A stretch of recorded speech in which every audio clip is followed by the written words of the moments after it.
Buenas tardes. La Universidad del Valle de México se ha logrado constituir como una escuela de excelencia y con el objetivo de incrementar el acceso a la educación superior de calidad y hacer del mundo un lugar mejor.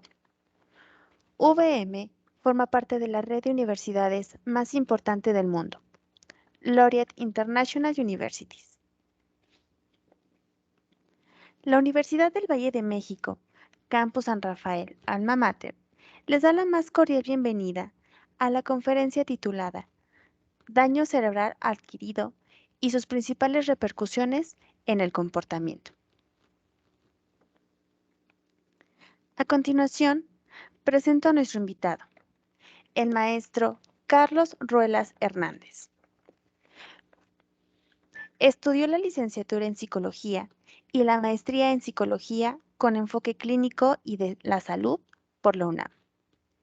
Fue coordinador del área de promoción de la salud comunitaria para la Red de Acción para Causas Sociales AC durante 2 años.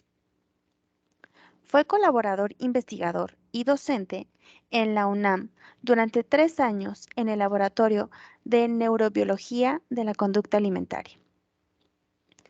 Ha presentado más de 20 trabajos en congresos especializados en psicología conductual y general a nivel nacional e internacional. Es docente desde hace 20 años a nivel medio superior y superior en la UNAM, VM, Unitec, Bachillerato Tecnológico Justo Sierra, en la carrera de Psicología y asignaturas del área clínica, salud e investigación. Fue colaborador investigador y docente en la UNAM durante 3 años en el Laboratorio de Neurobiología de la Conducta Alimentaria. Es conferencista y asesor desde hace 20 años en temas de formación de profesionales de la salud, docentes, tutores y público en general para el Tribunal Electoral de la Ciudad de México en la UNAM, Instituto de Educación Media Superior, Universidad del Valle de México, Escuela Justo Sierra, Red de Acción para Causas Sociales AC, SICOM AC, entre otras instituciones y organizaciones sociales. Sin mayor preámbulo, cedo el cámara y micrófono al maestro Carlos. Bienvenido. Hola, muchas gracias. Bueno, pues bienvenidos a este ciclo de conferencias. De alguna manera, este es uno de los espacios que nosotros debemos empezar a aprovechar, que nos permiten tener contacto directo con todas aquellas personas profesionales que puedan pues contribuir a la formación integral de nuestros alumnos y de nuestra profesión, en el caso de la psicología, para formarnos de forma integral. Yo creo que esto es el momento en el cual debemos estar todos atentos a lo que nos deviene, y precisamente esta conferencia que me tuvieron a bien invitar para presentarla con todos ustedes, quisiera aprovecharla para que este espacio fuera para eso, ¿no? O sea, esa precisamente de hablar de cosas que muchas veces no existen para muchos. Esta cuestión de hacer patente esta parte del ciclo de conferencias de su título, hablando de los vulnerables, ¿no? Hacer visible lo invisible. Y en psicología yo creo que esto viene como anillo al dedo en muchas de las cuestiones que nosotros trabajamos día a día en el campo profesional. A veces lo que nosotros hacemos a nivel académico no tiene el nivel de repercusión que llega a tener el hecho de estar haciendo prácticas en campo. Este confinamiento que nos obligó desde hace ya más de 2 años, esta pandemia, pues nos limitó estas habilidades, el desarrollo de estas habilidades en nuestros alumnos, en nuestros profesionales de la salud recién egresados.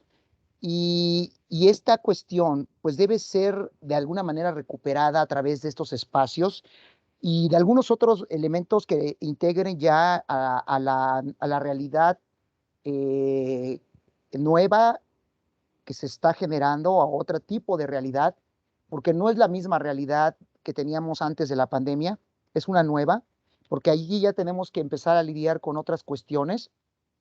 Y entre esas cuestiones que tenemos que lidiar nosotros como profesionales de la salud, precisamente se encuentran los problemas de salud mental.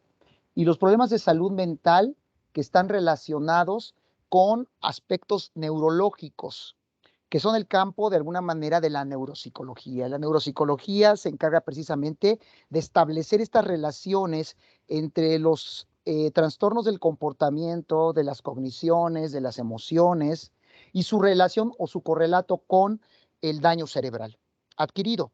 ¿Y por qué se llama daño cerebral adquirido? Porque, bueno, finalmente esto es un daño que se va a presentar a través de un evento o una situación traumática para el cuerpo, para el organismo y principalmente para el sistema nervioso central, que de alguna manera lo saca de su nivel homeostático, de esta homeostasis, este equilibrio, y lo lleva a un estado patológico. Y entonces, obviamente, este estado patológico que va presentando el sistema nervioso central va a tener una manifestación en el comportamiento. Recordemos que precisamente eso es lo que nosotros estudiamos dentro de la psicología, ¿no? Las relaciones que existen entre los procesos nerviosos, entre los procesos neuronales y su manifestación en el comportamiento. Y para ello, pues me gustaría empezar a hablar sobre cuál es el modelo que nosotros debemos, pues de alguna manera adoptar para poder tener claro este análisis y entendimiento del ser humano en las condiciones en las cuales estamos viviendo. Este modelo tiene que estar fincado en tres posiciones fundamentales, que son la biológica, la psicológica y la social cultural. Y estas condiciones, estos tres elementos dinámicos, están en, en constante interacción, perdón, y de alguna manera, el contemplar estos tres elementos, básicamente, nos van a ayudar a tener una visión general y a tener una visión integral y además sistémica de las condiciones humanas. Yo siempre he trabajado en la cuestión de formación profesional, en el sentido de siempre enfocarme a los aspectos en este orden, biológico, psicológico y social, durante el abordaje clínico, por ejemplo, ¿no? Cuando nosotros trabajamos a nivel clínico, mucho de lo que nosotros hacemos es trabajamos sobre las manifestaciones, sobre los síntomas y signos que el paciente nos viene a comentar. Y de esa manera nosotros empezamos a indagar a través de nuestra entrevista clínica, a través de utilizar instrumentos, a través de utilizar estudios de otro tipo, neurológicos, por ejemplo, estudios que nos hablan acerca de patrones hormonales, que también nos van a ayudar a determinar cuál es la posible etiología de un trastorno que se está manifestando en una persona, ¿no? Entonces, en la medida que nosotros contemplemos estas tres esferas de las cuales está constituido el ser humano y en las cuales está en constante interacción y de las cuales emanan muchas de las condiciones que está viviendo constantemente, entonces vamos a poder realmente apoyar en la rehabilitación, en la búsqueda e implementación de estrategias de intervención que sean más efectivas y que realmente ayuden al paciente a, pues a recuperar su salud y homeostasis en general, ¿no? Entonces, es necesario, ojo, que nosotros tengamos en consideración esto y por lo tanto conocimiento de las mismas. ¿Y cómo lo podemos hacer o cómo podemos tener este conocimiento sobre las mismas? Ya sea a través de la iniciativa personal, de estarse formando a través de la lectura, a través de la capacitación, a través de la participación en foros como estos, a través de la formación continua que tiene que ver con los estudios de posgrado, estudios de diplomados, etcétera, que estén especializados en estas áreas y que nos permitan seguir complementando nuestra visión de lo que hacemos día a día.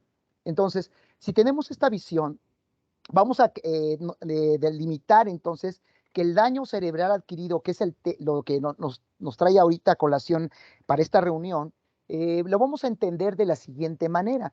El daño cerebral adquirido entonces es una lesión del sistema nervioso central que va a tener como consecuencia, forzosamente, ¿sí? Pueden ser evidencias o consecuencias muy evidentes o poco evidentes, pero van a existir de alguna manera, ¿sí? Esas alteraciones y que se van a manifestar en 4 esferas principales: en la esfera física, en la esfera cognitiva, en la esfera conductual y en la esfera social. En la esfera física, pues obviamente cuando vemos que hay problemas, por ejemplo, con los movimientos, gesticulaciones, la articulación de palabras, por ejemplo, la cuestión de los movimientos rítmicos, la cuestión de la atención, cómo nuestros sentidos de alguna manera se van a proyectar, cómo nos permiten tener aquellos elementos y estímulos que nos rodean para poderlos integrar de manera efectiva y poder tener una comprensión particular del entorno. En la parte cognitiva, la forma en cómo estos procesos se llevan a cabo, cómo se integra la información, ya que ha pasado esa barrera sensorial, cómo se van integrando, cómo las zonas corticales del cerebro nos van a ayudar a organizar toda esta información y a darle sentido para poder de alguna manera ejercitar conductas, que ahí viene la cuestión de los patrones conductuales, conductas adaptativas, conductas coherentes con lo que el entorno nos está exigiendo. Y por lo tanto, nosotros si somos capaces de ser asertivos, de tener la conducta adecuada para poder enfrentar el entorno, entonces vamos a ser personas que socialmente vamos a podernos integrar. ¿Sí? También vamos a encontrar que las personas, las lesiones dentro del sistema nervioso central originadas por cuestiones adquiridas, van a tener una manifestación principalmente en la vida cotidiana del paciente, y eso es lo que precisamente más preocupa a él y a las personas que le rodean, ¿no? Entonces, ¿qué lo puede originar? ¿Qué puede originar esta cuestión de un daño cerebral adquirido? Pues miren, pueden ser traumas, traumatismos craneoencefálicos. ¿Qué puede ser esto? Golpes, contusiones, ¿sí? Estas cuestiones que tienen que ver con desaceleración, lesiones por desaceleración que ocurren en el sentido, por ejemplo, cuando uno recibe un choque, o participa en un choque donde ocurre esto del latigazo cervical, donde la cabeza va hacia adelante y luego hacia atrás. Esto ocasiona que el cerebro se lesione en ambas partes, tanto occipitales como frontales. Vamos a encontrar también la cuestión que tiene que ver con accidentes cerebrovasculares, en este caso, las arterias y venas del cerebro que se pueden ver eh, atrofiadas de dos tipos o de dos formas: una a través de generar hemorragias donde revienten a través de cuestiones que tengan que ver por el aumento de la presión sanguínea o por contusiones, se genera una hemorragia y la sangre se disipa o se pierde en todo el cerebro, y esto, recuérdenlo, puede causar alteraciones de zonas cerebrales debido a que el pH también de la sangre es mucho más ácido de lo normal que puede soportar el cerebro, y entonces esto puede causar el cambio químico de las estructuras y por lo tanto muerte neuronal o muerte de las conexiones o alteración de las conexiones, y también que falte irrigación sanguínea, obviamente oxígeno, nutrimentos a ciertas zonas particulares del cerebro. Por otro lado, tenemos lo que es la trombosis. La trombosis no es otra cosa más que cuando hay un bloqueo de esas arterias y venas que irrigan el cerebro y que de alguna manera van a impedir también que el cerebro reciba la oxigenación y alimentación adecuada, y eso va a depender mucho de cierta zona, o sea, donde se sitúe y la zona en la cual esté irrigando dicha arteria o vena que está ahí trabajando, ¿no? Luego tenemos otra cuestión que es la anoxia cerebral. Esta tiene que ver con la falta de oxigenación por diferentes condiciones. Por ejemplo, puede ser por asfixia generada por bloqueo de las vías aéreas, a través de, por ejemplo, cuando alguien ingiere un alimento y se atraganta y queda atorado en las vías aéreas, y entonces ahí es donde la falta de oxígeno de alguna manera va a tener una repercusión en el cerebro, porque obviamente pues no está recibiendo también las células nerviosas ese oxígeno, y van a empezar a tener problemas en su trabajo y pues realmente en su vida cotidiana, en su vida normal de las neuronas. Entonces puede haber y llevar a muerte neuronal, y esto pues bueno es debido precisamente a esta falta de oxígeno por esta cuestión, o por ejemplo también puede ser por ahogamiento en el sentido ahorita por ejemplo la cuestión de ir a nadar al mar, a las albercas, donde ya la persona de repente se estaba ahogando, entra agua a sus pulmones, hay esta falta de oxigenación hacia el cuerpo y obviamente la oxigenación donde también va a empezar a repercutir es a nivel cerebral, ¿no? Luego tenemos lo que es el tumor cerebral, que son estructuras celulares que de alguna manera van creciendo en diferentes, o que pueden crecer en diferentes zonas del cerebro y que pueden ir provocando, dependiendo de el lugar donde se localicen, dependiendo del tamaño, dependiendo de sus cualidades, si son tumores que pueden llegar a ser benignos o malignos. La cuestión de si es un tumor benigno es que no tiene esta estructura cancerígena, ¿no? De ser células necróticas que estén provocando que otras células empiecen a morir de alguna manera y esta muerte generalizada que tiene caracterizado esta cuestión del cáncer y que se puede empezar a diseminar hacia otros órganos, ¿no? Esta cuestión de la metástasis que se puede generar a través de un tumor cerebral maligno y podemos tener, te digo, tumores benignos que de alguna manera se instauran, o sea, no derivan a una cuestión cancerosa, pero aún con ello, el hecho de que estén ahí presentes en ciertas estructuras del cerebro pueden estar causando alteraciones o daño cerebral. Luego, por último, tenemos lo que son las infecciones cerebrales, que aquí es donde yo quisiera dedicar esta plática, esta conferencia, llevarla hacia ese punto, ¿no? Las infecciones cerebrales generadas por bacterias y virus principalmente. Y estamos encontrando aquí que hay dos tipos principales de repercusiones o consecuencias con respecto a este tipo de infecciones. Encontramos lo que es la encefalitis y encontramos lo que es la meningitis. La encefalitis, como su nombre lo dice, es la inflamación del cerebro. El cerebro, recuerden que es uno de los órganos más, yo por eso les digo a veces en las clases de neurociencias, les comento que el cerebro es uno de los órganos más tontos que existen. A veces en la neurociencia lo vemos así porque en el momento cuando se ve infectado, se ve alterado a través de un agente patógeno como estos, lo único que hace es empezar a inflamarse, ¿no? Su respuesta ante las infecciones, ante los embates, ante los traumas, es el hecho de inflamarse.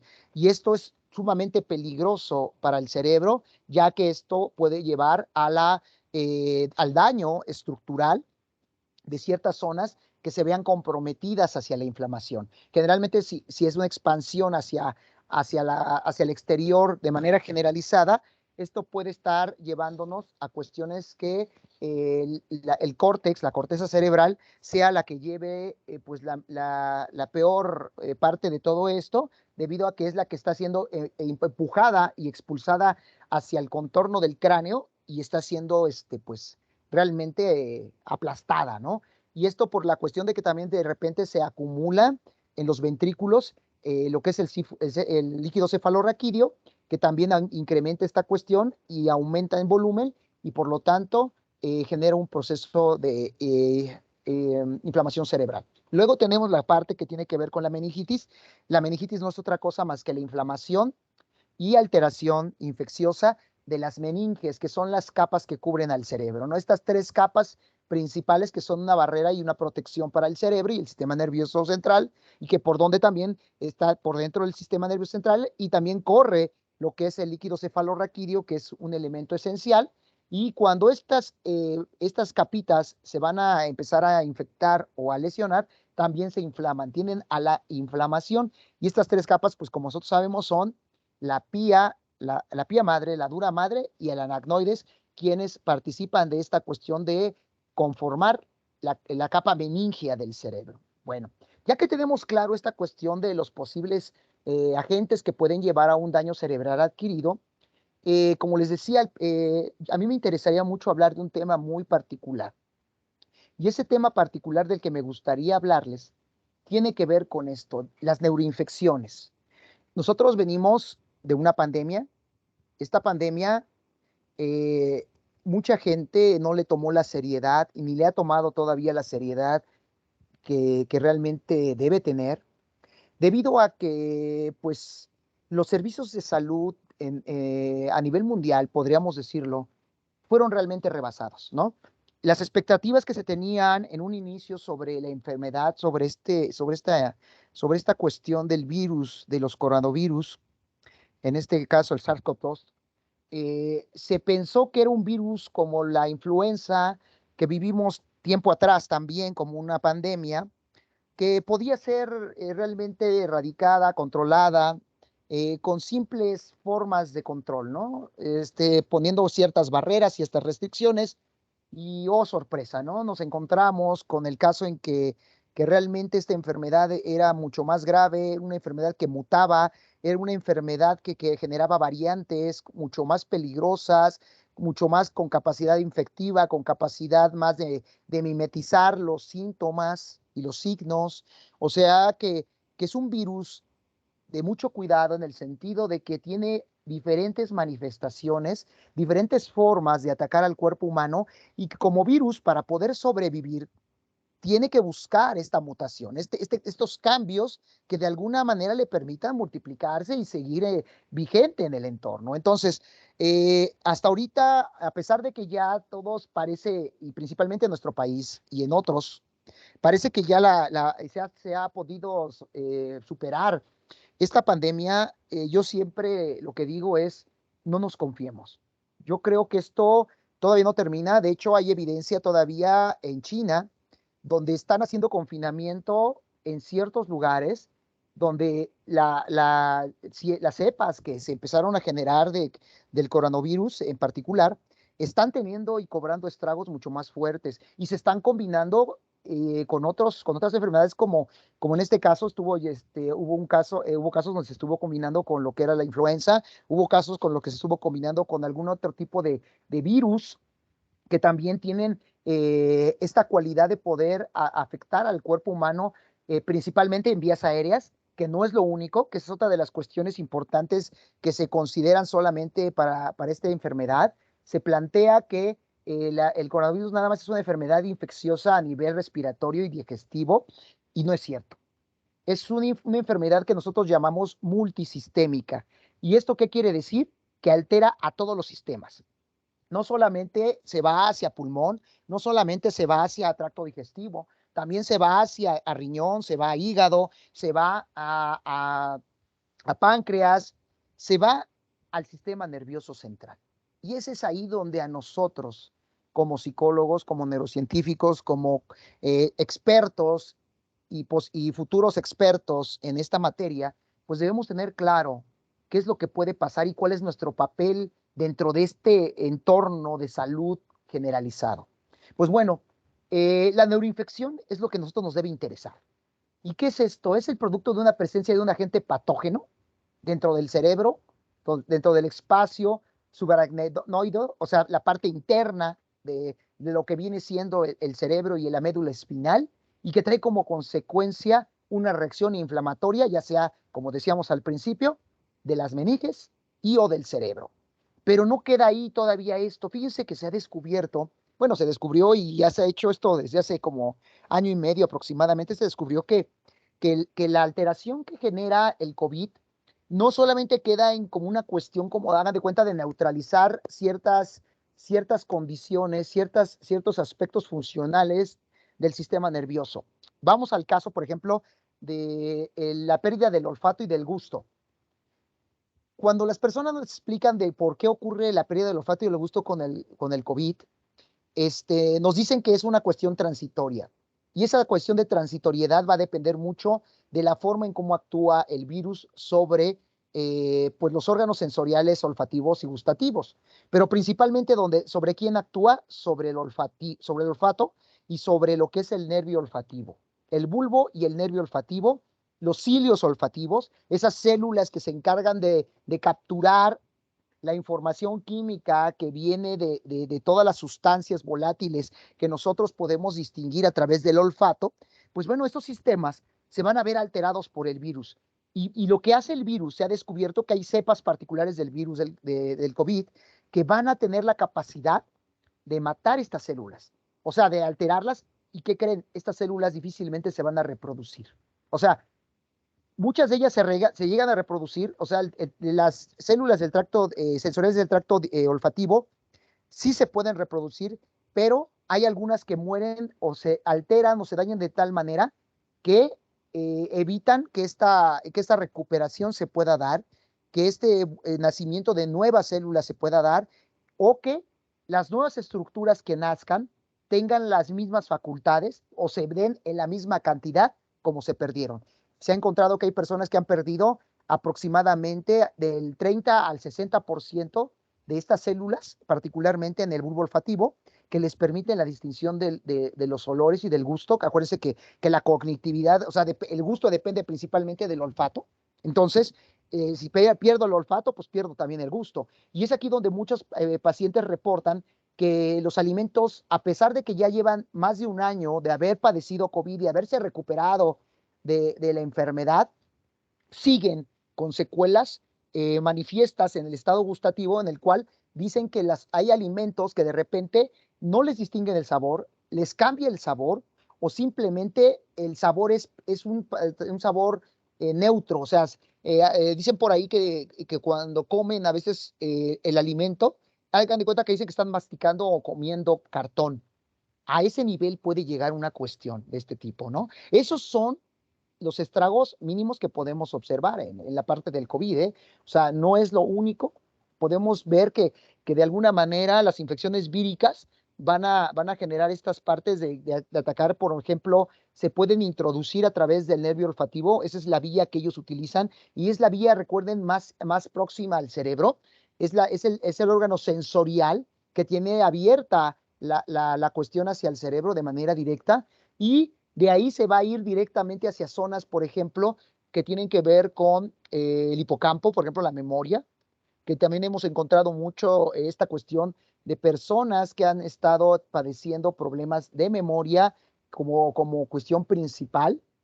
Y entonces, no solamente vamos a ver cuestiones de memoria, sino que esta memoria, obviamente, muchos de los procesos cognitivos que nosotros tenemos que tener para funcionar, se van a ver también mermados. ¿Qué es esto? El aprendizaje. ¿Qué es esto? La cuestión de el procesamiento de la información, el almacenamiento de la información, la recuperación de la información, eh, la cuestión, por ejemplo, del reconocimiento a través de sensorial, las agnosias, la cuestión que tenga que ver con la capacidad para resolver situaciones y la toma de decisiones, que también es una parte importante y que tiene que ver con este proceso de memoria básico. Entonces, si ya vemos alterada la memoria, estaríamos viendo alterada muchos de los procesos, o yo diría de la mayoría de los procesos, o todos los procesos que dependen en la manera en cómo nosotros vamos a interaccionar con el entorno.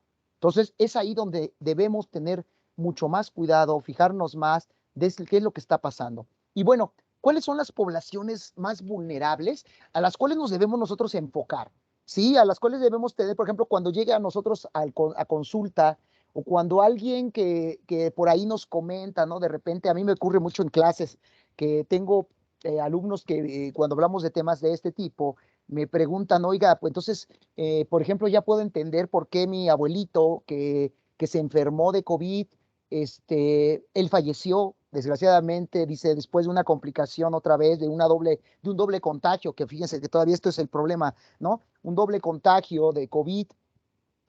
Mi abuelito empezó con problemas, no a lo mejor de pérdida de olfato ni de gusto, sino empezó con problemas de memoria, con problemas de movimiento, con problemas para poder articular palabras, para encontrar la palabra sobre las cosas. Entonces, esos efectos pueden, dependiendo de la persona, dependiendo de la condición, de la cuestión comórbida, o sea, qué tipo de enfermedades también pueda llegar a tener esta persona, en este caso las enfermedades crónico-degenerativas, que muchas veces no están diagnosticadas también. O sea, las personas de la cultura en salud que tenemos nosotros, principalmente los mexicanos, es que no vamos al doctor hasta que no nos duele algo, o hasta que no sentimos que ya estamos al borde de la muerte, ¿no? Casi, casi, porque ahí sí ya es necesario ir al doctor. No tenemos esta costumbre o esta cuestión de la cultura de la salud preventiva, ¿sí? Entonces, muchos de nosotros nos agarró ahora sí como la puerta, con los dedos en la puerta, la enfermedad, porque teníamos el mayor alto índice de obesidad en nuestro país, a nivel mundial. Somos el país con más obesidad, eh, somos el país con mayores índices de consumo, por ejemplo, de bebidas azucaradas. Somos el país donde hay más problemas de presión sanguínea, o sea, de incrementos de presión, de cuestiones que tienen que ver con problemas del metabolismo, ¿sí? Mayor índice de personas con síndrome metabólico, que es una de las combinaciones estas entre problemas con el azúcar, problemas en la presión sanguínea, problemas para poder realizar ciertas labores de degradación e integración de las sustancias activas para poder generar energía en el organismo. Y entonces, todo esto, de alguna manera, va a hacer que la población se vuelva más vulnerable y más con la posibilidad de enfrentar una o transitar con una enfermedad que le genere mayores problemas. ¿Qué otro tipo de personas estamos hablando? Por ejemplo, de niños con necesidades especiales, con discapacidad. También estos niños que, por ejemplo, tienen problemas del neurodesarrollo, que su cerebro no se ha conformado o no se conformó por alguna alteración que sufrió peri o postnatal, cuestiones que tienen que ver con problemas de aprendizaje. También los niños con problemas de aprendizaje, y no necesariamente que tengan que ver, o sí, que muchas veces sí está asociado con alguna alteración neurológica, pero aquellas que no tienen necesariamente una cuestión neurológica, el hecho de que los niños, por ejemplo, no tengan la capacidad de entender y de asimilar por qué es importante tener ciertas condiciones de salud para poder evitar enfermar, ¿no? Aquí es donde podemos tener esta cuestión también nosotros los psicólogos y tenemos un campo de acción muy fuerte para poder hacer algo en relación a eso. Luego tenemos a las familias con problemas en su dinámica y su estructura. Aquí hablamos de las personas que tienen violencia intrafamiliar, adicciones, abuso sexual, y esta cuestión de que los niños permanecieron durante 2 años encerrados en casa, con esta cuestión de la escuela a distancia. La escuela a distancia fue una alternativa para muchos, pero fue un problema para otros, ¿no? O sea, en el sentido de que en la escuela muchos niños reportaban, niños y adolescentes y jóvenes, reportaban que era el remanso en el cual ellos podían estar, evitando muchos de los malestares que había en el hogar, ¿no? Esta cuestión de la violencia intrafamiliar, como hemos visto a lo largo de esta pandemia, las estadísticas nos hablan de que en esta pandemia la violencia intrafamiliar creció en un 300% aproximadamente, y esto debido a que las personas estuvieron más en contacto unas con otras, se conocieron de mejor manera, o sea, era difícil encontrar que actualmente los padres, la madre y el padre estuvieran juntos más de 4 horas al día, y ahora tenían que convivir casi 24 horas, ¿sí? Entonces, esto fue un cambio de dinámica enorme para muchas personas, y esto les permitió darse cuenta de ciertas cosas que de alguna manera no fueron tan agradables, no fueron tan apegadas a lo que uno esperaba de una relación dentro de una dinámica familiar de este tipo, ¿no? Entonces, esto sería la vulnerabilidad. Y bueno, y como había comentado, de alguna manera, las enfermedades crónico-degenerativas que no han sido diagnosticadas de manera adecuada. ¿Cuáles son las secuelas ocultas que va a poder tener el COVID? Recuerden, si tú fuiste una persona que padeció de COVID, sin importar la gravedad, se ha descubierto que de alguna manera tienes que estar en vigilancia, en el sentido personal por lo menos, de observar que no tengas alguna secuela que por muy pequeña que parezca, por muy inofensiva o poco demostrable o poco que puede influir sobre alguna característica particular de tu interacción con el entorno, hay que tener cuidado con eso, porque a veces cuando no le hacemos caso a algo muy pequeño, recuérdenlo, tiene la función esta de la bola de nieve, ¿no? De que va creciendo constantemente porque se le van sumando otros factores. Y si nosotros, a partir de esto, también desarrollamos ciertas enfermedades, por ejemplo, personas que no tenían diabetes y que epigenéticamente estaban por condiciones genéticas de alguna manera condicionados a poder manifestar en alguna etapa de su vida de diabetes, con la enfermedad, con el COVID, se les disparó de manera temprana. ¿Qué quiere decir esto? Que personas que, por ejemplo, sí tenían antecedentes de tener en familia diabetes y que pues de alguna manera en sus genes ya estaba determinado, pero por ejemplo, si esa persona ahorita se le declara diabetes a los 19 años, 20 años, estamos hablando que se adelantó, ¿no? Esta manifestación. A lo mejor sí se le iba a manifestar la diabetes, pero iba a ser a los 50, a los 60, a los 70 años, y ahora con esta enfermedad, la enfermedad de alguna manera ayudó a que se detonaran de manera más temprana estas enfermedades metabólicas, principalmente aquellas que están relacionadas con el metabolismo, y también obviamente aquellas enfermedades que tienen que ver también con cuestiones del daño cerebral. También se ha descubierto en la parte neurológica que personas que han sufrido lesiones, como les decía, esta cuestión que parecen lesiones que sin importancia y que todavía están en proceso de recuperación y viene el COVID y el virus afecta, puede hacer esto, activar y además agravar la situación del paciente cuando se conjuga una lesión cerebral adquirida con el virus del COVID. Entonces, fíjense qué tan importante puede ser esto para la salud mental, para la salud neurológica de las personas, ¿no? Entonces, vamos a continuar con esto. Quisiera aprovechar ahorita mostrarles dos videos de que nos hablan de qué ha pasado a lo largo de estos 2 años con relación a esto. Mucha atención. Tienes el recuerdo, crees que ese recuerdo está ahí, intentas alcanzarlo y de pronto no llegas. Elizabeth trata de explicar qué es eso de la niebla mental. Tiene 35 años y pasó el COVID en casa con sus hijos en febrero. Al principio pensaba que eran despistes. A partir de junio la cosa fue a peor. Estoy realizando mi día a día normal y de repente me he olvidado de ir a recoger a mis hijos al colegio. Y se me ha pasado la hora porque no me he puesto la alarma ese día. Elizabeth es la presidenta de la asociación COVID Persistente y cuenta que es muy frecuente entre los que acuden a ella. Si uno analiza lo que es la definición, digamos, de COVID larga, después de lo que es la fatiga, la disnea, incluso algún que otro dolor muscular, ya pronto aparecerían también los problemas más ligados a cerebro. El gran problema de los que sufren la niebla mental es que no le encuentran explicación. En la mayoría de los casos, las pruebas que les hacen en el hospital salen bien. Esto significa que no hay cambios en la estructura del cerebro y, por tanto, esto en principio es una buena noticia porque tendríamos que pensar que debería ser reversible, ¿no?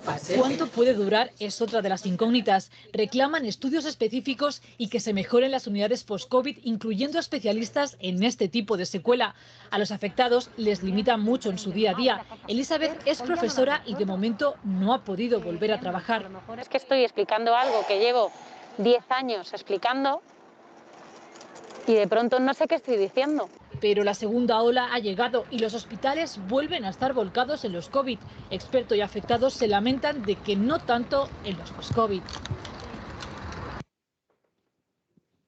Ok, este es un ejemplo de los primeros, ¿no? Con respecto a ello. Esto fue a la mitad del proceso. Estamos hablando que este documental está dado a partir del primer año de lo que es la primera ola y viene la segunda ola en Europa, que estamos hablando aquí, cuando en México todavía estábamos transitando sobre la primera ola y nunca terminamos, ¿no? Para obtener números que nos permitieran saber en qué ola veníamos, ¿no? Entonces, ojo, esto es importante. Otro de los documentales más adelante que habla sobre estos aspectos que les estoy comentando. Mucho decaimiento, cansancio, fatiga, dolor de cuerpo. Perdí muchos kilos de masa muscular. Yo desperté que estaba colgando en la cama. Que al lado mío había una enfermera, pero no era una enfermera, era un dibujo. Son algunas de las secuelas que han afectado a pacientes recuperados de coronavirus, todas descritas a medida que la enfermedad avanza por el mundo. Dolor de cuerpo, fatiga crónica, problemas neurológicos. A ellos se suma una nueva afección que preocupa a especialistas y autoridades. Este tipo de casos se relaciona con alteraciones en la concentración y en la capacidad de pensar de pacientes que han tenido cuadros de coronavirus graves. Los primeros casos fueron observados en países como Inglaterra y Estados Unidos con el nombre de niebla mental. El COVID puede afectar nuestra capacidad de pensar y concentrarnos, porque por un lado afecta la oxigenación de nuestro cerebro, importante para la función cerebral, y además porque causa procesos inflamatorios, los que también pueden dañar nuestra actividad cognitiva. Pacientes que estuvieron graves, días o semanas después de recuperarse, se sienten confundidos, con pensamientos poco claros y dificultades para mantener la atención. Hasta un 20-30% de los pacientes que se recuperan de una infección por COVID-19 pueden tener algún grado de alteración cognitiva. La más de las veces corresponde a casos con alguna preexistencia que han tenido una infección respiratoria grave que ha motivado el ingreso a UCI y la conexión a ventilación mecánica. Secuelas que han afectado a pacientes en el extranjero y que los médicos locales también han observado en nuestro país. Pero lo que se estima es que no es un fenómeno permanente, que es recuperable a mediano plazo. Se pueden ir recuperando de un par de semanas luego de tener COVID a un par de meses. 6 a 7 meses se ha visto que se puede recuperar. Aunque en la mayoría de los casos son secuelas temporales, pueden afectar la calidad de vida. Por eso lo más conveniente es consultar a un especialista que entregue recomendaciones y las opciones de tratamiento que existen. Ok, bueno.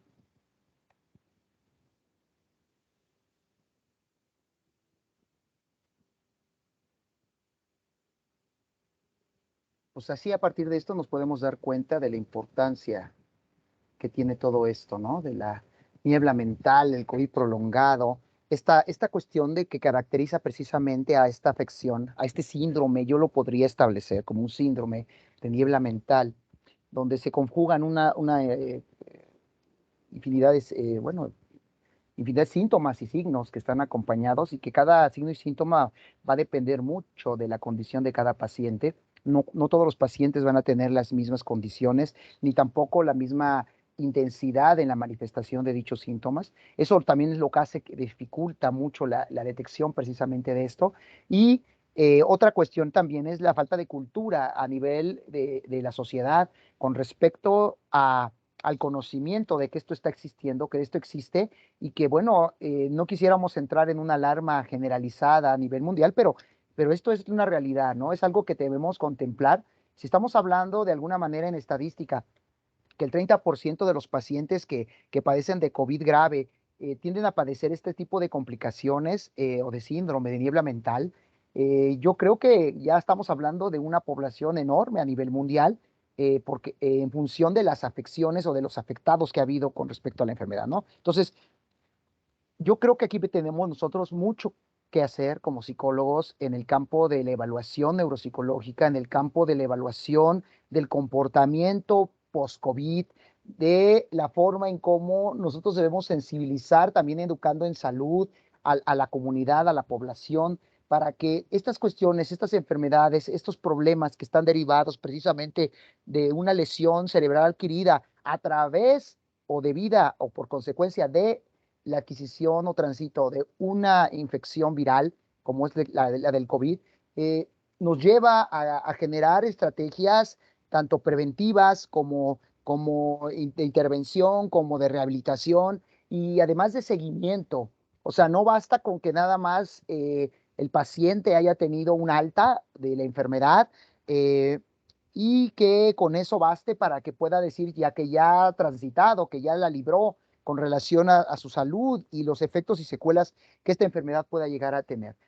Yo creo que aquí es donde debemos tener un seguimiento, debemos estar a la observancia constante de lo que pasa con cada uno de los pacientes y no quedarnos con la idea de que esto es una cuestión que tenga que ver, tener una repercusión inmediata, porque aquí ese es otro de los problemas. Se cree que la persona, conforme se va recuperando del COVID o al momento en el cual los primeros 2 meses o 3 meses de que salió del COVID, esos efectos, esos signos y síntomas van a ir desapareciendo paulatinamente. Y no es cierto. Se ha descubierto, por ejemplo, personas que después de 2 o 3 años de haber padecido COVID, o sea, ya ahorita tenemos la parte esta de los del inicio, o sea, aquellas personas que se contagiaron desde el inicio de la enfermedad en China, ya siguen teniendo secuelas neurológicas con relación al virus, ¿no? O sea, no basta con que te recuperes del COVID, o sea, de los estragos que hace como una enfermedad que principalmente se va hacia pulmón, se va hacia otros órganos o hacia otros sistemas, sino que también tienes que evaluar o tenemos que evaluar qué está sucediendo a nivel mental, ¿no? Entonces, los pacientes mayores son los que necesitan tener ahorita como personas vulnerables, mayor atención, presentar este deterioro cognitivo grave después del alta, son los que más padecen de esto y que no solamente son secuelas ligeras, sino son secuelas que ya llevan a largo plazo y que ya en una persona mayor pueden pues llevarla toda la vida, ¿no? Entonces, eso también nos implica el poner atención en ello. Entonces, conclusiones de todo esto. porque hay mucho más y yo podría estar aquí horas y horas platicándoles y hablándoles de todo esto, pero tenemos un tiempo limitado. Entonces, ¿qué conclusiones podemos sacar a partir de todo esto que acabo de comentar? Bueno, primero, tenemos la necesidad de poner al alcance de la población en general la información que les va a permitir identificar de forma temprana las posibles secuelas y los efectos de forma integral del contagio del COVID, ¿no? O sea, todo paciente, toda persona que de alguna manera transitó por la enfermedad, tiene el derecho y tiene la obligación de saber qué es lo que le va a ocurrir, qué posiblemente le puede ocurrir si se conjuntan ciertos factores que pueden agravar su situación futura. Luego, tenemos que educar en temas de salud para sensibilizar a las diferentes esferas sociales, a las familias, al entorno laboral principalmente, porque aquí hubo problemas de gente que perdió su trabajo debido a esto, ¿no? Que estas secuelas neurológicas y que tuvieron un efecto cognitivo en los centros educativos.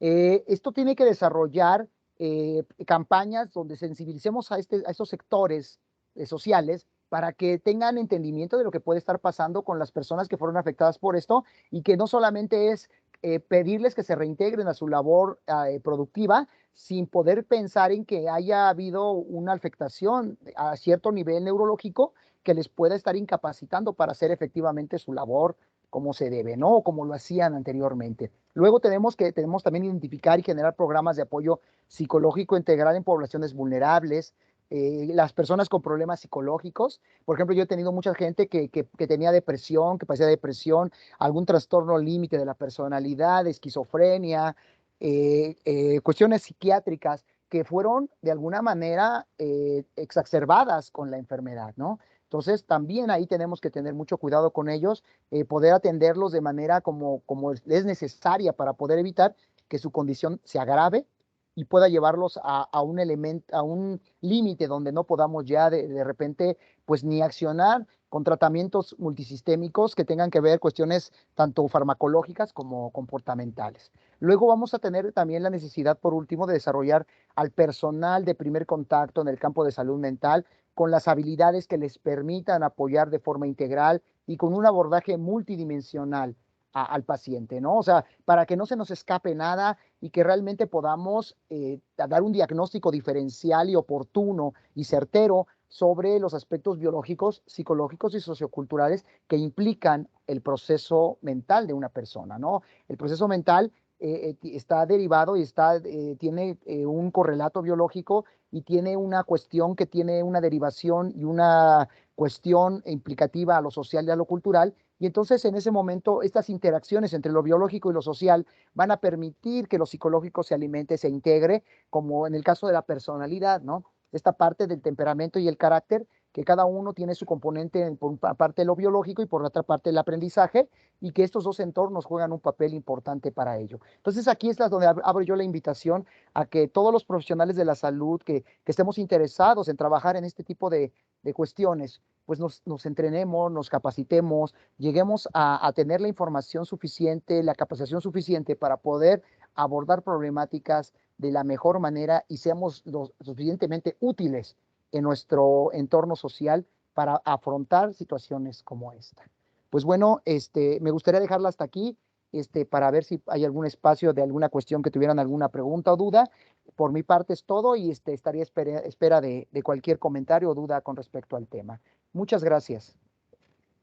Sí, tenemos aquí en el chat, maestro, la pregunta de Alondra Solís. Ajá. Y que pregunta, ¿qué ocurre con la población que es asintomática? Si me permiten, maestro, antes nada más de contestar, a todos los asistentes, les van a abrir el micrófono por si gustan hacer su participación de manera directa. Nada más les pido que levanten el icono de la manita para identificarlos y poderles ceder la palabra. Bien, entonces, repito la pregunta de Alondra. Ajá. ¿Qué ocurre con la población que es asintomática? ¿Qué ocurre con la población que es asintomática? Pues bueno, lo que nos resta a nosotros hacer es precisamente, miren, no todos en una población, por ejemplo, en el caso de hablamos si la familia padeció la enfermedad y si, por ejemplo, dicen es que no pueden todos ser asintomáticos, no todos los cuerpos van a reaccionar de la misma forma, aunque sean de familia, ¿no? Entonces, por ahí, si tú tuviste contacto con algún familiar de manera directa, ocasional, que te pudiera sugerir que también pudiste haber tenido el virus y que, por ejemplo, a lo mejor a ti no te dieron síntomas o simplemente fueron cuestiones como, por ejemplo, que decían algunos asintomáticos, entre comillas, asintomáticos, que tenían solamente como una raspera en la garganta o como que les quería dar gripe, pero nunca les dio la gripe porque no tuvieron temperatura, no tuvieron dolor de huesos, no hubo otra cuestión ni tos ni nada por el estilo, pero hubo un malestar en la garganta. Con eso bastaría para poder yo sugerir, o sea, dentro del campo de la salud se hablaba de que estos, a pesar de que si tú tenías estas condiciones de haber tenido contacto con alguien que sabías que había padecido la enfermedad, pues tú te tenías que considerar como una persona asintomática que la padeció. Y entonces, por lo tanto, si tú empiezas a observar cosas que empiezan a tener alguna dificultad como las que acabamos de mencionar, pues sí sería importante que fueras al médico, te hicieras un chequeo, hicieras hasta el estudio, ¿no? Ahorita ya los estudios ya son más rápidos, puedes hacer algunos tipos de estudios que te permitan realmente pues salir de la duda, ¿no? Principalmente sobre esta condición, pero recuerden que también el problema está en que como ya estamos todos vacunados, pues algunas pruebas no te ayudan a precisamente a determinar qué tipo de cepa es de la cual te contagiaste. Entonces son estudios muy caros que de repente no valdrían mucho la pena hacerlos, pero yo lo que sí recomendaría es para las cuestiones asintomáticas, si tuviste contacto con personas o estuviste en alto riesgo de contagio, pues considéralo como que de alguna manera pudiste haber transitado por la enfermedad, ¿no?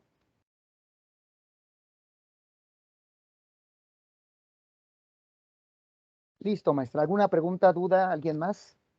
¿Alguien más? ¿Ya les habilitaron los micrófonos? O si quieren poner su comentario, su pregunta en el chat, también lo pueden hacer.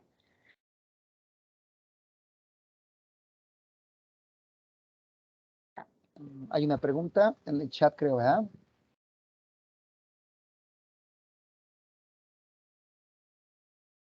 Vamos a ver. Ah, es la de Alondra, ya que es la que... Ah, ya la que contestamos, ¿sí? ¿No hay dudas, preguntas, nada? ¿Todo quedó claro o no se entendió nada? Ok. Hay una pregunta, maestra, en lo que se animan los chicos. Ajá, ¿qué pasó? Aquí en México, ¿ya hay alguna instancia que esté realizando proyectos de investigación en torno a estas secuelas cognitivas del COVID que nos pudiera comentar? Pues mira, yo he estado indagando y preguntando si existe esto. Muchos dicen que sí.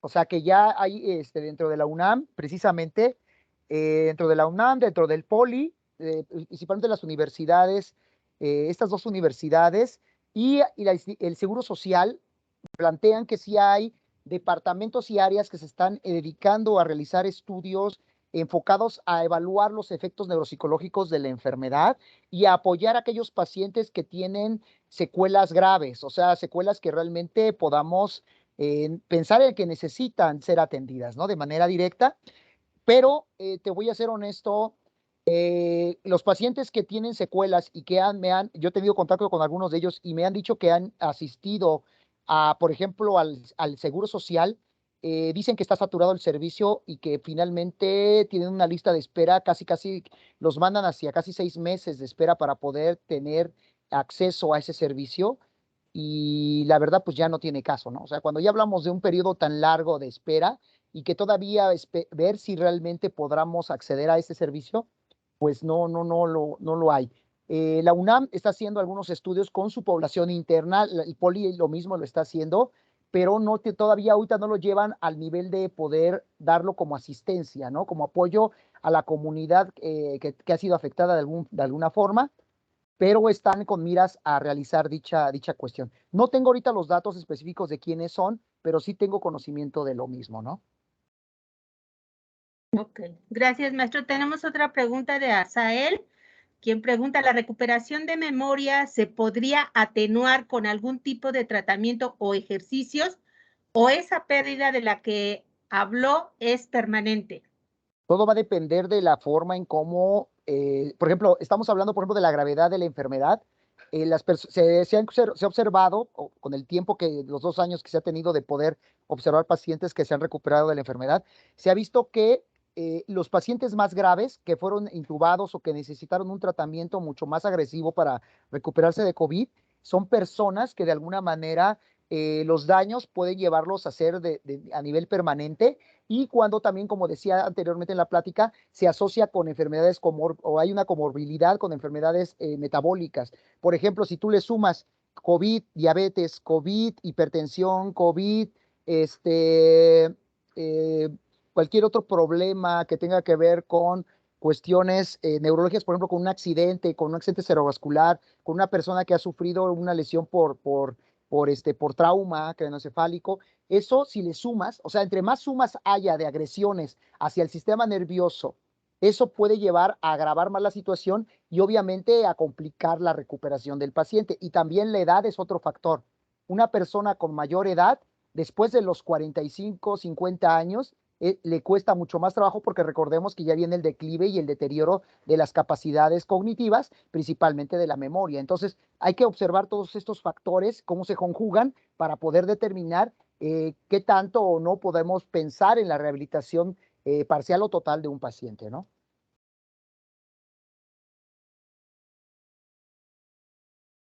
Ay, bueno, algo contestando ahí, pero perdón, aprovechando, maestra Leti, sí podemos apoyar con qué, con actividades, por ejemplo, de memoria. Yo les sugiero mucho a los pacientes que hagan estos jueguitos, ¿no? De repente de sopa de letras, de encontrar cosas, de jugar memorama, estos juegos que de repente hasta hay en internet y los tenemos en los celulares, ¿no?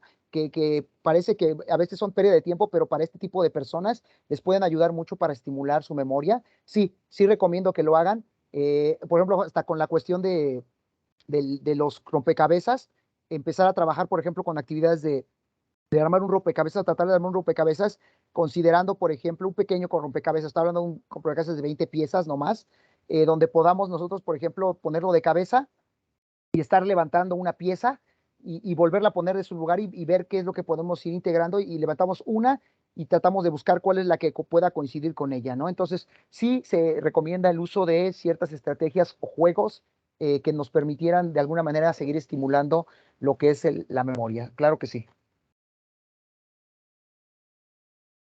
Ok.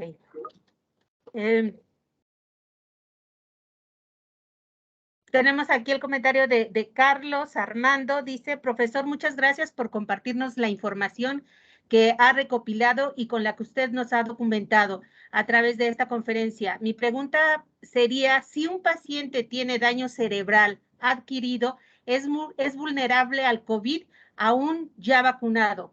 Muchas gracias. Sí, y va a depender, como decía, de cómo su cuerpo reaccione ante ello, ¿no? O sea, por ejemplo, habemos personas que podemos estar en contacto con otras personas, con personas contagiadas, con personas que tienen COVID, y estamos vacunadas y nos podemos contagiar, ¿no? O sea, recuerden que las vacunas ahorita son vacunas de emergencia, son vacunas que van a impedir que nosotros caigamos en una enfermedad grave, pero para algunas personas, fíjate que sí funciona como una barrera. O sea, sí ayuda, porque aparte su sistema inmunológico está lo bastante fortalecido, que le permite, junto con esta cuestión de esta barrera de anticuerpos reforzada, dada a través del virus que adquirimos a través de la vacuna, nos permite que tengamos barreras y, bueno, el virus no entre a nosotros, o si entra a nosotros, no haya la suficiente carga viral para que se manifieste o nos genere alguna problemática. Entonces, dependiendo de este fenómeno, y también dependiendo del daño cerebral adquirido que tengas, por ejemplo, si la lesión todavía está en recuperación, o es muy reciente, o es una lesión que ya tiene tiempo y que ya damos por hecho de que esa lesión ya ha sido recuperada, entonces eso también va a depender mucho.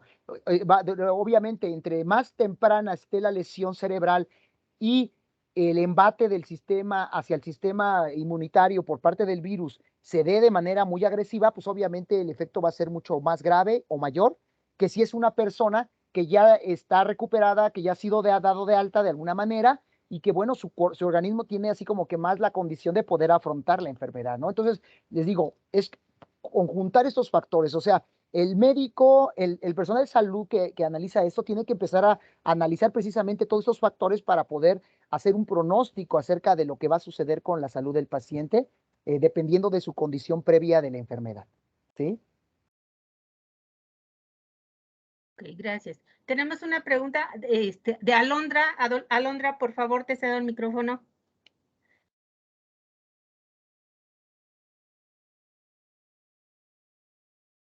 Muchas gracias. Maestro, tengo una pregunta respecto a cuando una persona tiene algún trastorno de la personalidad, de la conducta o cualquier trastorno mental y existe este otro daño cerebral adquirido, ¿cómo repercute en el tratamiento que ya se llevaba de su trastorno? O si no existía un tratamiento previo, ¿qué es lo que puede causar en esta persona? Y lo que puede llegar a causar con esto, vaya, las dos posiciones, ¿no? Por ejemplo, una persona con un trastorno mental puede exacerbarse, o sea, se puede llevar hacia otra condición. Por ejemplo, no sé si escucharon ustedes de repente que empezaron a aumentar los suicidios en ciertas personas que se estaban ya de alguna manera diagnosticadas con un trastorno mental y que se sospecha que pudieron haber estado contagiadas por el virus. ¿Sí? Por las condiciones en las que generalmente vive una persona con un trastorno mental. Recuerden que para ellos el hecho del confinamiento, para muchos de ellos el confinamiento fue algo muy duro, muy grave. Entonces ellos, a partir de esto, muchos de ellos se pusieron pues en riesgo a través del contagio y lo adquirieron, y esto lo que ocasionó fue exacerbar los signos y síntomas de la enfermedad, ¿no? Entonces, llevarlo de una cuestión de una depresión muy ligera, una depresión muy tenue, hacia una depresión grave, donde empezaron a tener, por ejemplo, alucinaciones, cuestiones que tenían intentos suicidas, ideaciones suicidas. Entonces, sí se puede llegar a agravar en el caso de personas con esto. Si tienen un tratamiento, lo que pasó en muchas ocasiones, como se cerraron las instituciones de salud donde generalmente ocurren ese tipo de pacientes, el Seguro Social, el ISSSTE, el IMSS, el sector salud en general, las clínicas que atendían a personal psiquiátrico, a personas con enfermedad psiquiátrica, se convirtió COVID. Y entonces se le dio prioridad a la enfermedad que en ese momento pues era la grave, era la cuestión que predominaba en este sentido. Y entonces muchas de estas personas dejaron de recibir su tratamiento porque o no les dieron la atención, o no había ese seguimiento, o no tuvieron la forma de poder asistir a sus terapias, ¿no? O sea, porque aquí se conforma a veces de terapia farmacológica con terapia psicológica. Entonces, esos factores llevaron también a que muchos pacientes agravaran su situación. Por otro lado, cuando tú dices, por ejemplo, de esta cuestión de que, ay, perdón, se me fue la cuestión de la última, era de, ¿cómo decías, perdón, Alondra, esta parte? Ya expliqué otra, pero falta una cuestión ahí. ¿O ya expliqué todo? No, de ver, dime, porque ahorita se me fue la cuestión por pensar en otra cuestión, de darte un ejemplo, se me fue. Mencionó de cuando ya tenían un tratamiento previo y se suspende por todo lo que pasó de cierre de hospitales, pero cuando una persona tenía, o sea, todavía no tenía un diagnóstico y por lo tanto todavía no tenía un tratamiento, o sea, ¿qué ocurre ahí? Ok, pues ahí lo que pasa o que llega a pasar es que se empieza a manifestar más, incrementar la gravedad de la enfermedad o del problema, y muchas veces lo que se hizo en ese momento fue finalmente pues canalizarlos a instituciones alternas para ver qué posible solución se les da, y lo que hicieron principalmente fue hacer una sobremedicación. O sea, a todos los pacientes que eran en condición grave psiquiátricamente hablando, se les recetaban medicamentos que apaciguaban completamente a la persona, ¿no? La adormecían, la tranquilizaban al extremo para evitar que esa enfermedad o ese trastorno o lo que estabas transitando la persona pudiera de alguna manera seguirla pues molestando, afectando y afectar a su entorno principalmente, ¿no? A mí me ha tocado ver, por ejemplo, ahorita que lo mencionas, pacientes que de repente cuando enfermaron de COVID y supuestamente se están recuperando, empezaron a padecer de problemas de ansiedad. Entonces, ellos acuden al servicio de salud para poder ser atendidos por este padecimiento de ansiedad, y lo único que hacen es, pues obviamente, recetar ansiolíticos. Y ansiolíticos de una alta gama, o sea, de un alto poder, de un nivel en el cual sería la tercera posición o el tercer nivel de poder sugerir el uso de ese fármaco, porque sus efectos secundarios y además los efectos sobre la condición del comportamiento de la persona no le permiten ser operacionalmente hábil, ¿no? O sea, no puede realizar ninguna actividad. realmente lo que reportan ellos es que no pueden hacer nada, se la pasan todo el tiempo dormidos. Entonces, eso es lo que llegó a pasar, ¿sí? Se exacerba la cuestión en los no diagnosticados, se llega a presentar, se manifiesta con mayor fuerza, acuden a servicios de salud, se les medica, pero se les da una medicación extrema para evitar precisamente, porque pues no hay forma de atenderlos, no hay forma de verlos, entonces se mandan a casa, pero se les manda a dormir, ¿no? Se les manda a que se tranquilicen demasiado. Imagínate si es una persona que tiene que ir a trabajar o que es la cabeza de familia, pues es una persona que nunca va a poder regresar a su trabajo mientras esté en esa condición y no sea o no pueda ser atendido en un hospital especializado para atender su situación, ¿no? ¿Y eso no va en contra de la ética o no es algo como negligencia médica? No, porque finalmente ahorita que estamos trabajando bajo emergencia sanitaria. Cuando hablamos en emergencia sanitaria, aquí se tiene que buscar, se prepondera o se pone como cuestión ética, precisamente dentro de la cuestión ética, está ante todo la salud de la generalidad, ¿sí? Desgraciadamente eso es lo que pasa. O sea, si tú tienes, por ejemplo, si la salud de 100 personas está en riesgo y en eso está en riesgo también la salud de una persona en otra condición, pues está ante todo las de 100 que la de una, ¿no? Así se maneja. O sea, no hay vuelta de hoja con relación a eso. Bueno, podemos discutir todos desde el punto de vista moral, ¿no? Esta cuestión, pero así se maneja, ¿no? Y ustedes lo han visto, ¿no? Ahorita predominantemente, ¿cuáles fueron los países que realmente fueron vacunados? Pues fueron aquellos países que tuvieron la oportunidad de comprar las vacunas, ¿no? Mientras que los países como en África, en el continente africano y algunos países latinoamericanos no tuvieron la condición o la forma de comprar medicamentos o las vacunas, y entonces ellos están supeditados hasta apenas terminar su esquema de vacunación para evitar contagiarse. Pero sí, estoy de acuerdo contigo, es una cuestión antiética, pero pues finalmente las emergencias de salud así se manejan, ¿no? Muchas gracias, maestro. No, ¿de qué, Alondra? ¿Alguna otra pregunta? Ya no tenemos aquí en el chat.